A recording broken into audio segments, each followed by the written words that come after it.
Home science to the point YouTube channel में आप सभी का स्वागत है। नमस्कार। क्लास 10th गृह विज्ञान विषय के अंतर्गत आज हम पढ़ेंगे घर की सफाई के बारे में। तो आज का टॉपिक है घर की सफाई, जिसके मुख्य बिंदु हैं घर की सफाई का अर्थ, घर की सफाई के प्रकार, घर की सफाई का महत्व, सफाई में प्रयुक्त होने वाली विभिन्न सामग्री, घर की सफाई के आधुनिक यंत्र, घर की विभिन्न वस्तुओं की सफाई एवं देखभाल, घर की सफाई करते समय ध्यान रखने योग्य बातें। इन सभी मुख्य बिंदुओं के बारे में हम आज चर्चा करेंगे। घर की सफाई का अर्थ। घर की सफाई का अर्थ है घर में गंदगी का अभाव होना, अर्थात गंदगी ना होना, घर साफ सुथरा होना। घर की सफाई से आशय है घर की सुंदरता और स्वच्छता से। सैद्धांतिक रूप से हम इसको इस प्रकार समझ सकते हैं कि जिस वस्तु को जहाँ होना चाहिए उस वस्तु का उसके निर्धारित स्थान पर पाया जाना ही सफाई है। जैसे कि जो वस्तु जहाँ रखी जानी चाहिए वो वहीं हो तो वो सफाई है। यदि वह अपने स्थान से इधर उधर कहीं पड़ी हुई मिलती है तो वह गंदगी कहलाएगी। जैसे कूड़ा यदि फर्श पर पड़ा हुआ है तो वह गंदगी कहलाएगा, और यदि कूड़ा कूड़ेदान में है जहाँ उसे होना चाहिए तो घर साफ सुथरा कहलाया जाएगा। गंदा पानी अगर नाली से गुजरता है तो वह साफ सुथरा है, साफ सफाई कहलाएगी, और यदि गंदा पानी जो है इधर उधर बिखरा हुआ रहता है तो घर में गंदगी कहलाएगी। इसी प्रकार धूल मिट्टी ना होना और सभी सामान अपने यथा स्थान पर होना सफाई के अंतर्गत आते हैं। अब देख लेते हैं कि सफाई कितने प्रकार की होती है। तो सफाई 5 प्रकार की होती है। पहला एक है दैनिक सफाई, फिर आती है साप्ताहिक सफाई, फिर मासिक सफाई, फिर वार्षिक सफाई और आकस्मिक सफाई। दैनिक सफाई वह सफाई होती है जो प्रतिदिन की जाती है, डेली की जाती है, दैनिक सफाई कहलाती है।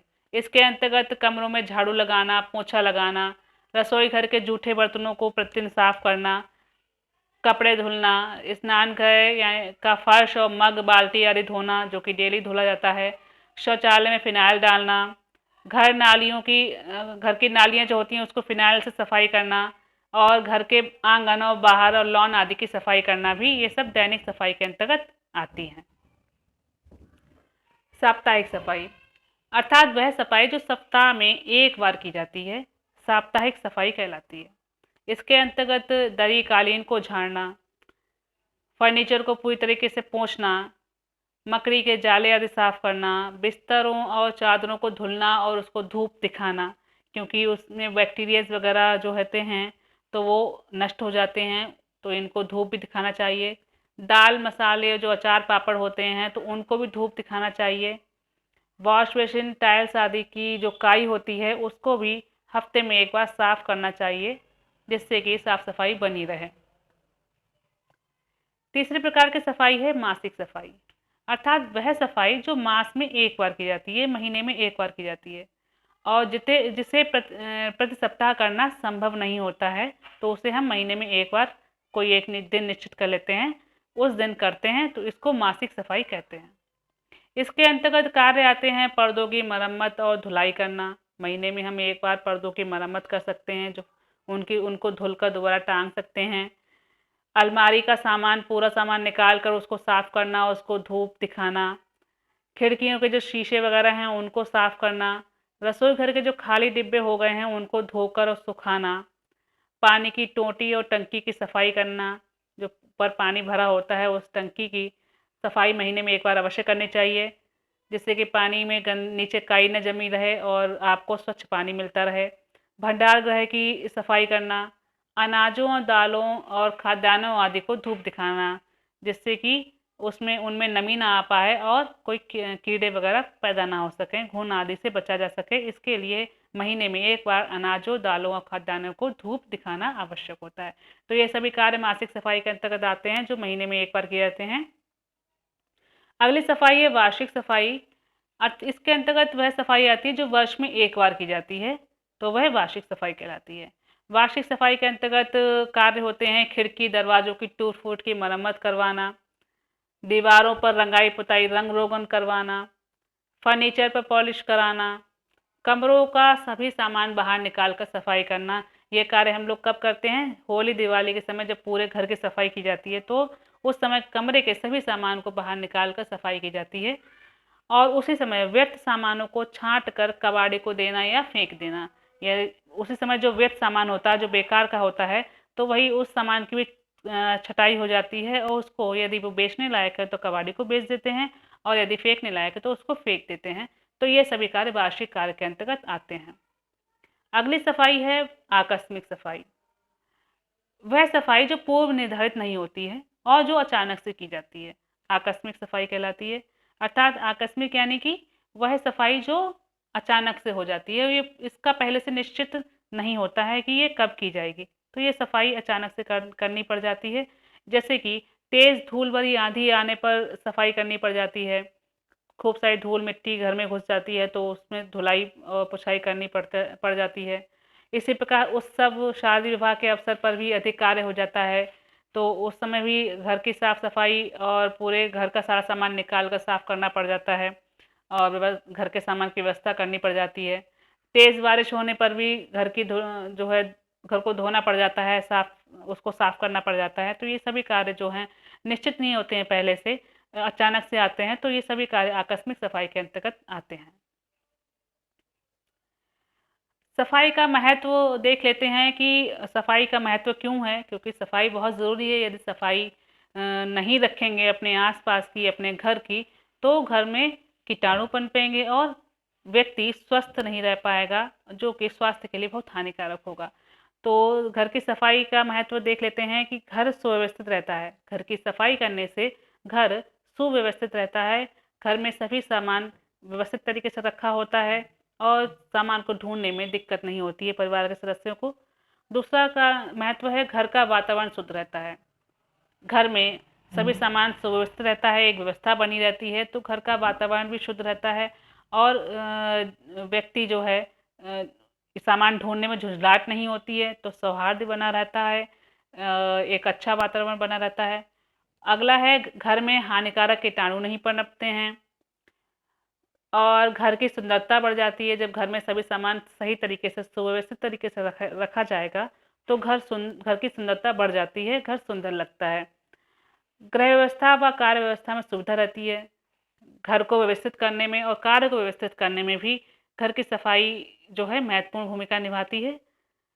स्वच्छ घर का जीवन स्तर ऊंचा उठता है।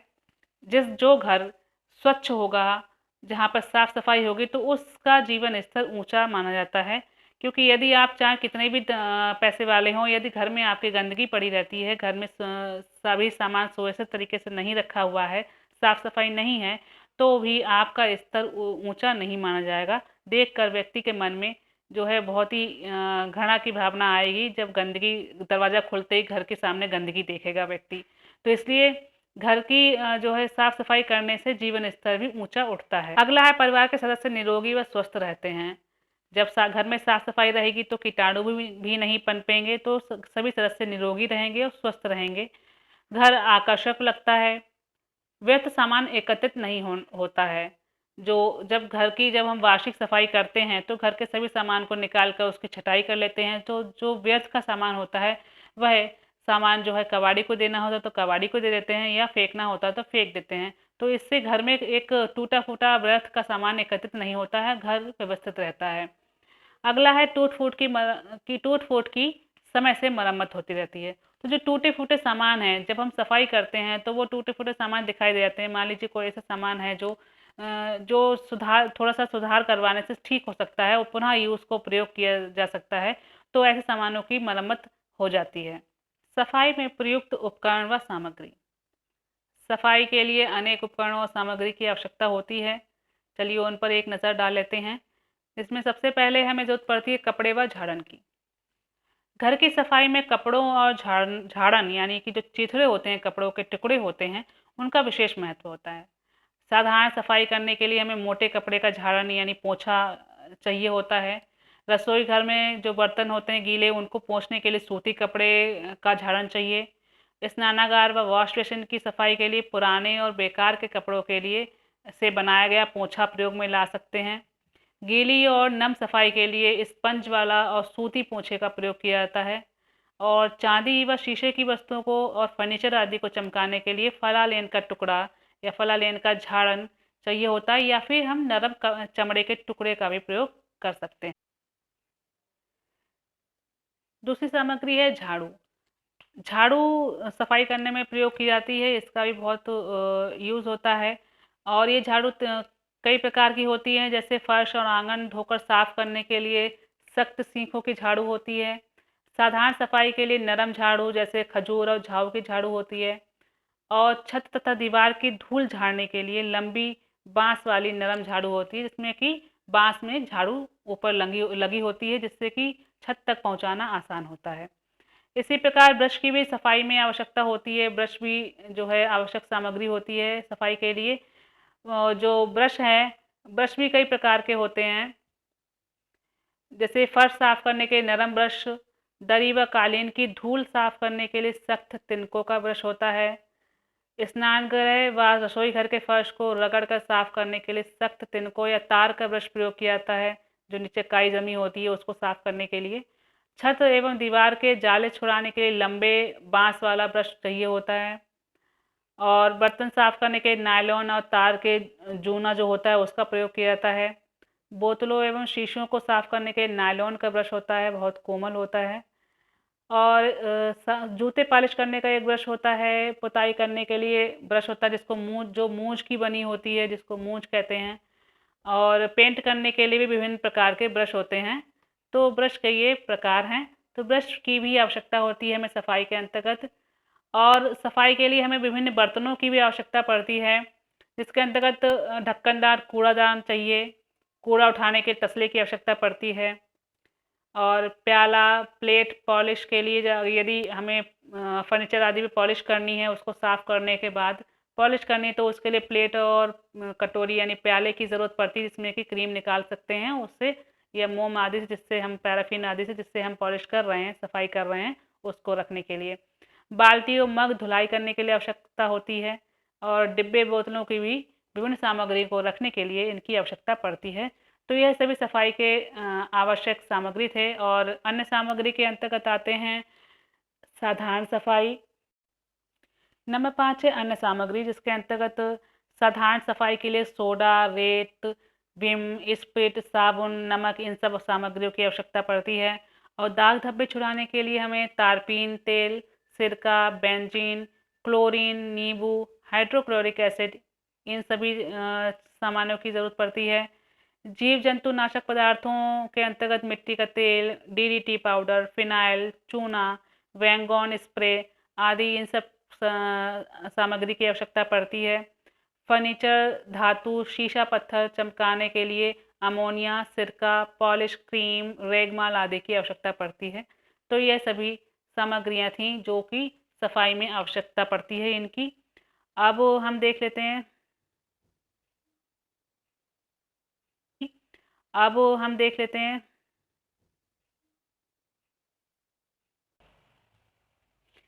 अगली हेडिंग है घर की सफाई के आधुनिक यंत्र। घर की सफाई के लिए आधुनिक यंत्रों की जानकारी अवश्य होनी चाहिए, जिससे कि हमारा कार्य आसान हो जाता है, सफाई करना आसान हो जाता है। तो इसके अंतर्गत बहुत सारे आधुनिक यंत्र आज मार्केट में उपस्थित हैं, तो उनकी जानकारी होना ज़रूरी है। इसके अंतर्गत आता है आपका वैक्यूम क्लीनर, सबसे पहले आता है।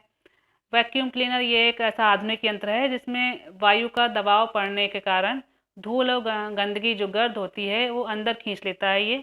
और ये इसके अंदर एक डिब्बा या थैला लगा होता है, जिसमें ये धूल मिट्टी एकत्रित होती रहती है।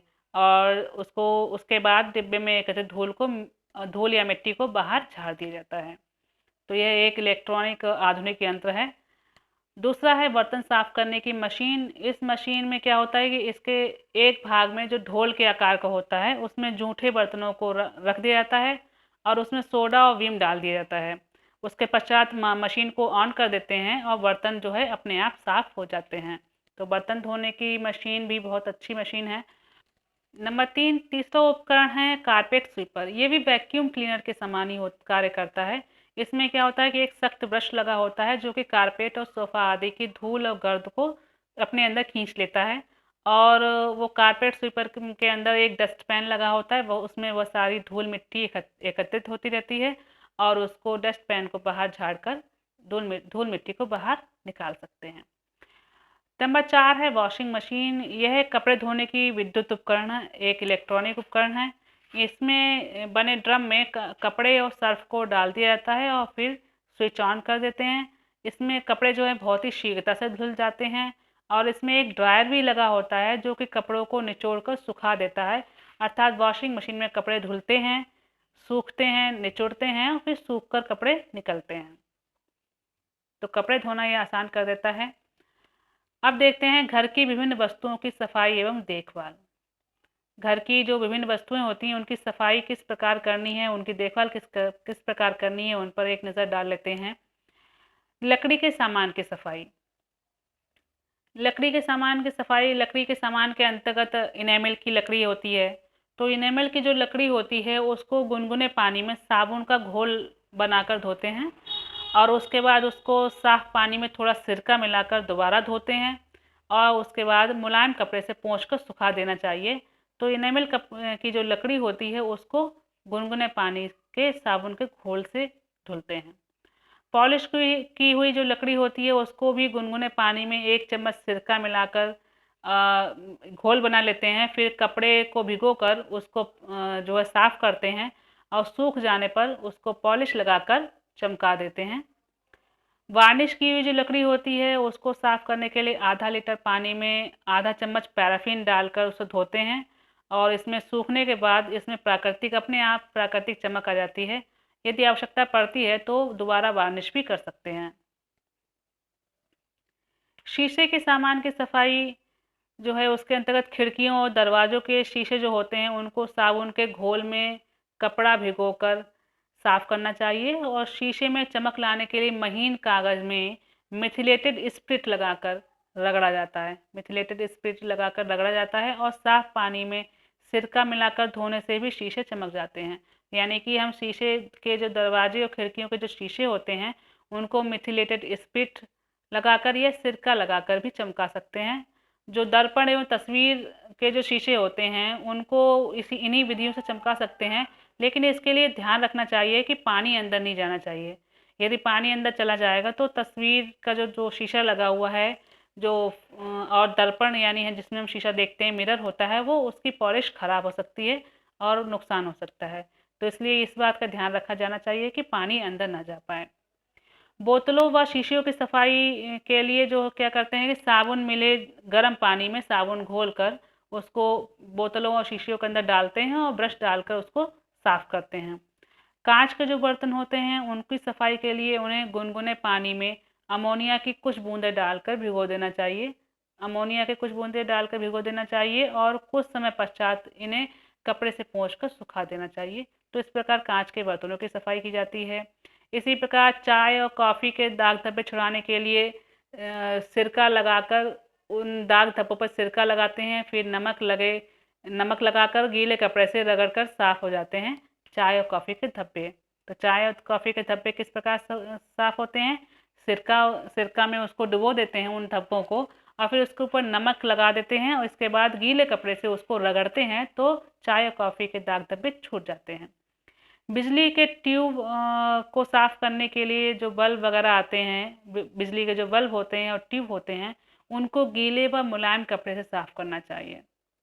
थर्मस की जो बोतल होती है उसको सोडे के घोल में थोड़ी अमोनिया की बूंदें मिलाकर साफ़ करना चाहिए। मिल की वस्तुओं की सफाई। इस प्रकार की वस्तुओं और बर्तनों की सफाई पानी और साबुन के घोल से की जाती है। यदि बर्तन पीले हो गए हों तो उन्हें पानी में सिरका मिलाकर साफ़ करना चाहिए।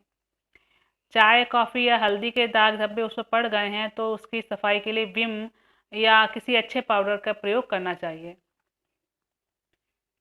नंबर 4 है प्लास्टिक की वस्तुओं की सफाई।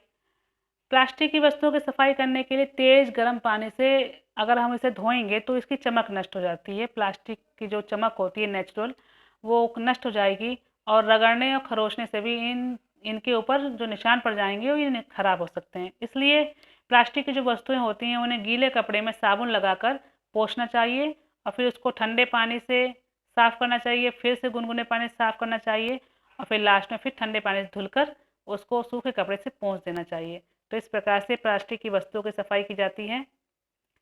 पत्थर की वस्तुओं की सफाई के अंतर्गत सफ़ेद और रंगीन पत्थर जो होते हैं, उनके जो वॉश बेसिन बने होते हैं, सिल बनी होती हैं, मेज बनी होती हैं, तो उनको गीले कपड़े से साबुन लगाकर पोंछना चाहिए और फिर साफ पानी से धोकर सूखे कपड़े से पोंछ देना चाहिए। संगमरमर की जो चट्टानें होती हैं, उनको चमकाने के लिए जो क्रीम होती है, उसको 20 से 22 घंटे तक लगाकर छोड़ देना चाहिए और इसके बाद कपड़े द्वारा पोंछने पर संगमरमर में चमक आ जाती है। इसी प्रकार सीमेंट, पत्थर और टाइल्स के जो फर्श होते हैं, उनको सप्ताह में 1 बार पानी और साबुन के घोल से उसको पानी और साबुन से अवश्य धोना चाहिए, इससे इनकी चमक बनी रहती है। नंबर 6 है धातु की वस्तुओं की सफाई। इसके धातुओं के अंतर्गत सबसे पहले आती है चांदी की वस्तुएं। चांदी की वस्तुओं को साफ करने के लिए एक भगोने में 1 लीटर पानी, साफ पानी लेकर इसमें एक छोटी चम्मच नमक व सोडा डालना चाहिए और उसको उबालना चाहिए। जब ये उबल जाए तो इसमें चांदी की वस्तुओं को डाल देना चाहिए और 4-5 मिनट तक इसको उबलते रहने देना चाहिए। उसके पश्चात वस्तुओं को निकाल कर साबुन और साफ पानी से धो लेना चाहिए और उसके बाद उसको नरम साफ कपड़े से पोंछ कर इन पे पॉलिश करनी चाहिए। यदि इन वस्तुओं पर चांदी की वस्तुओं पर नक्काशी का काम है तो इसको सफाई करने के लिए नरम ब्रश का प्रयोग करना चाहिए। पीतल की वस्तुएं जो होती हैं, उनकी सफाई करने के लिए क्या होता है कि पीतल की वस्तुएं बहुत जल्दी काली पड़ जाती हैं, तो इनको खटाई और नींबू से साफ करना चाहिए। पीतल की वस्तुओं को खटाई और नींबू से साफ करना चाहिए। इमली व अमचूर का भी प्रयोग कर सकते हैं और बाजार में ब्रासो नामक पीतल के बर्तनों को साफ करने के लिए ब्रासो नामक एक पॉलिश मिलती है, जो कि पीतल की वस्तुओं को बहुत अधिक चमका देती है। तो पीतल की वस्तुओं को अधिक दिन तक साफ कर रखने के लिए इन्हें नमी से बचाना बहुत आवश्यक होता है। यदि नमी में रहेंगे तो इनमें हरी हरी काई लग जाती है और इनकी चमक चली जाती है, काले काले पड़ जाते हैं। तो इसके लिए खटाई या नींबू, इमली या अमचूर का प्रयोग कर सकते हैं या फिर बाजार में ब्रासो नामक एक पॉलिश मिलती है, एक पाउडर मिलता है, उससे इसकी चमक फिर से लाई जा सकती है, इनको चमकाया जा सकता है। तांबे की जो वस्तुएं होती हैं, उनको साफ करने के लिए चूने की सफ़ेदी का प्रयोग करते हैं। चूने की सफ़ेदी का प्रयोग करने से इसमें चमक आ जाती है। चूना, सोडा व सिरका मिलाकर चूना, सोडा व सिरका मिलाकर इनको प्रयोग करने से जो गंदी तांबे की वस्तुएं होती हैं, वे चमक जाती हैं। वहीं पर एल्यूमिनियम की जो वस्तुएं होती हैं, उनमें उनको साबुन के घोल से ही साफ कर लेना चाहिए और अगर अधिक गंदा हो गया है तो इन्हें उबलते हुए पानी में थोड़ा सिरका डालकर या नींबू का रस मिलाकर साफ करना चाहिए। कलई की गई वस्तुएं कलई की गई जो वस्तुएं होती हैं, जो बर्तन होते हैं, उन पर उनको रगड़ना और खरोचना नहीं चाहिए। उन पर रगड़ने और खरोचने वाले पदार्थों का प्रयोग नहीं करना चाहिए, बल्कि इनको नरम कपड़े पर साबुन लगाकर या जो तलछट की सफ़ेदी होती है, जो पानी कहीं कहीं गंदा पानी होता है तो उसके नीचे नीचे सफ़ेद सफ़ेद जम जाता है पाउडर जैसा, तो उस सफ़ेदी को लगाकर धोने से और उसका बाद उसको साफ कपड़े से पोंछने के बाद ये साफ हो जाते हैं। स्टील की जो वस्तुएं होती हैं, स्टील के जो बर्तन होते हैं, तो उनको विम और निरमा से धोना चाहिए और फिर साफ कपड़े से पोंछना चाहिए और इसको साफ करने के सिरके का प्रयोग करने से भी इनमें चमक आ जाती है। टिन की जो वस्तुएं होती हैं, उनको साबुन और पानी से धोकर साफ करना चाहिए। टिन की वस्तुओं को साबुन और पानी से साफ करना चाहिए। लोहे की जो वस्तुएं होती हैं, उन पर क्या होता है कि नमी के कारण जंग आ जाती है और जंग लगने से बचने के लिए हम प्रयोग कर सकते हैं, तिल का तेल या मिट्टी का तेल लगा कर रखना चाहिए। यानी जो चिकनी चीज़ें होती हैं, उन लोहे की वस्तुओं पर लगा कर रखने से उनमें वो नमी से बचे रहेंगे और नमी से जब बचे रहेंगे तो उनमें जंग नहीं लगेगी। तो लोहे के जो दरवाजे होते हैं, खिड़कियाँ व रेलिंग होते हैं, इन पर वर्ष में एक बार पेंट भी कराना ज़रूर चाहिए, क्योंकि पेंट भी जो है जंग लगने से सुरक्षा करता है। लोहे की वस्तुओं पर नमी के कारण जंग लग जाती है और जंग लगने से बचाने के लिए इनको नमी से बचाना चाहिए और इसके लिए जो लोहे की वस्तुएं होती हैं, उन पर तिल का तेल या मिट्टी का तेल लगा कर रखना चाहिए, जिससे उनमें नमी नहीं आ पाती है और नमी नहीं आने के कारण उसमें जंग भी नहीं लगती है। लोहे के दरवाजे, खिड़कियों और रेलिंग आदि पर वर्ष में एक बार पेंट अवश्य कराना चाहिए। पेंट कराने से ये जंग से सुरक्षित रहते हैं। अब देख लेते हैं घर की सफाई करते समय ध्यान देने योग्य कौन कौन सी बातें होती हैं, जिसमें सबसे पहले है सफाई का कार्य क्रम से करना चाहिए। सफाई करते समय ये निश्चित कर लेना चाहिए कि कौन सा कार्य पहले करना है और कौन सा कार्य को बाद में करना है। जैसे कि झाड़ पोंछ करनी है तो सबसे पहले झाड़ पोंछ कर लेना चाहिए, अलमारियों को सामान निकाल निकाल के पहले उसको पोंछ लेना चाहिए, झाड़ लेना चाहिए, जिससे कि उसकी धूल मिट्टी जो है फर्श पे गिरे, और उसके बाद ही फर्श पर झाड़ू लगाना चाहिए, और झाड़ू लगाने के बाद गीला पोंछा लगाना चाहिए। इस प्रकार से क्या है कि सफाई का क्रम बना रहेगा और सफाई करने में सुविधा होती है। तो सफाई का कार्यक्रम जो है वो सुविधा अनुसार एक क्रम वाइज करना चाहिए, उसका क्रम निश्चित कर लेना चाहिए। दूसरा है, सफाई के लिए उचित साधन ही अपनाए जाने चाहिए। प्रत्येक सफाई करने के लिए उसके कुछ साधन होते हैं, कुछ उसकी अपनी विधि होती है, तो उन्हीं विधि के अनुसार और उन्हीं साधनों के को ही अपनाना चाहिए, जिससे कि कोई कार्य करने में असुविधा नहीं होगी। जैसे कि यदि बहुत सारा कूड़ा आपको उठाना है और आपको उसके तसले की आवश्यकता है, और किंतु आप तसला ना लेकर छोटी कटोरी ले रहे हैं, तो उससे बार बार आपको कूड़ा थोड़ा थोड़ा उठा के डालना पड़ेगा, इससे अधिक श्रम लगेगा। तो इसीलिए सफाई के लिए उचित साधन का प्रयोग करना चाहिए। तीसरा ध्यान देने योग्य बात है, सफाई के स्तर का ध्यान रखना चाहिए। घर की सफाई का उच्च स्तर बनाए रखना बहुत आवश्यक है, और जिससे घर सुंदर लगेगा। यदि नौकर से सफाई करवाते हैं तो उसे स्पष्ट दिशा निर्देश देने चाहिए कि किन बातों का उसे ध्यान रखना है, और नौकर को बताना चाहिए कि किस चीज़ को किस तरीके से उसे साफ करना है, उसको अच्छे तरीके से समझाना चाहिए।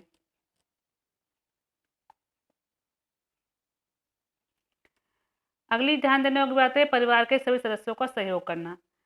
घर की सफाई के कार्य का दायित्व केवल गृहिणी का ही नहीं होता है, बल्कि सभी लोगों को मिलजुल कर कार्य करना चाहिए। इसके लिए परिवार के सभी सदस्यों को यथासंभव और अपनी रुचि और अपनी शक्ति के अनुसार कार्य में सहयोग करना चाहिए। प्रत्यक्ष या अप्रत्यक्ष रूप से सहयोग अवश्य करना चाहिए।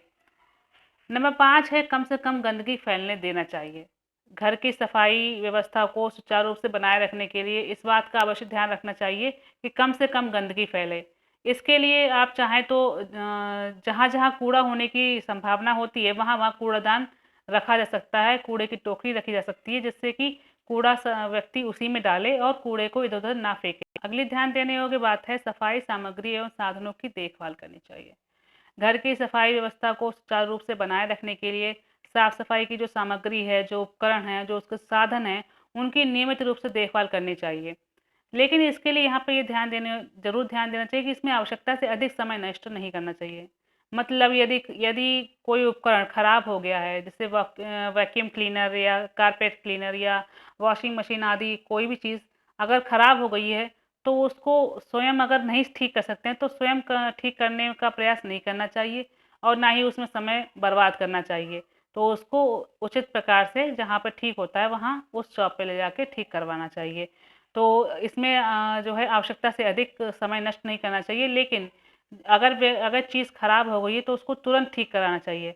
उसको आगे के लिए टालना नहीं चाहिए, क्योंकि हो सकता है रखे-रखे हुए वस्तु और खराब हो जाए, उसमें और खराबी आ जाए। तो इसलिए जो उपकरण हो, जो सामग्री हो, उनको तुरंत जो है उचित प्रकार से उसकी देखभाल करनी चाहिए, और तुरंत उसकी टूट-फूट की मरम्मत करवानी चाहिए और उसको ठीक कराना चाहिए।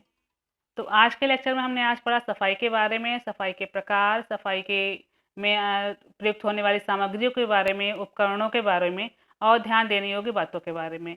और अब समय है आज के अभ्यास प्रश्नों का। तो आज का अभ्यास प्रश्न पहला पहला प्रश्न है, घर की सफाई किसे कहते हैं?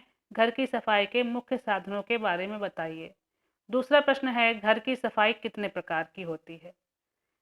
प्रश्न नंबर 3 है, सफाई का क्या महत्व है? घर की सफाई करते समय आप किन-किन बातों का ध्यान रखेंगी? और चौथा और अंतिम प्रश्न है, चांदी व तांबे के बर्तनों की सफाई किस प्रकार की जाती है? ये सभी इस लेसन के बहुत ही इम्पोर्टेंट क्वेश्चंस हैं, इनको अवश्य आप अपनी कॉपी में कीजिएगा। और अब अगले लेक्चर में हम नेक्स्ट लेसन को पढ़ेंगे। अब समय है आज के कमेंट बॉक्स प्रश्न का। आज का कमेंट बॉक्स प्रश्न है, माह में एक बार की जाने वाली सफाई को क्या कहते हैं? वह सफाई जो माह में एक बार की जाती है, उस सफाई को क्या कहते हैं? उसका नाम आप नीचे कमेंट बॉक्स में लिखिएगा। आज के लिए बस इतना ही, फिर मिलेंगे अगले वीडियो में। अगर आपका कोई क्वेश्चन है, कोई सवाल है, तो आप नीचे कमेंट बॉक्स में लिखकर पूछ सकते हैं। और लेक्चर को अच्छे से समझने के लिए वीडियो को बार बार देखिएगा, और अच्छे लगे तो लाइक ज़रूर कीजिएगा। और लगातार वीडियो पाने के लिए अगर आपने चैनल को अभी तक सब्सक्राइब नहीं किया तो सब्सक्राइब कर लीजिएगा, साथ में लगे बेल आइकन को भी दबा देना, जिससे कि आपको नोटिफिकेशन मिलता रहेगा और कोई भी वीडियो आपकी मिस नहीं होगी। वीडियो को अपने दोस्तों को ज़रा शेयर कीजिए, जिससे कि उनको उनकी भी हेल्प हो सके और उनकी भी पढ़ाई हो सके। Thanks for watching.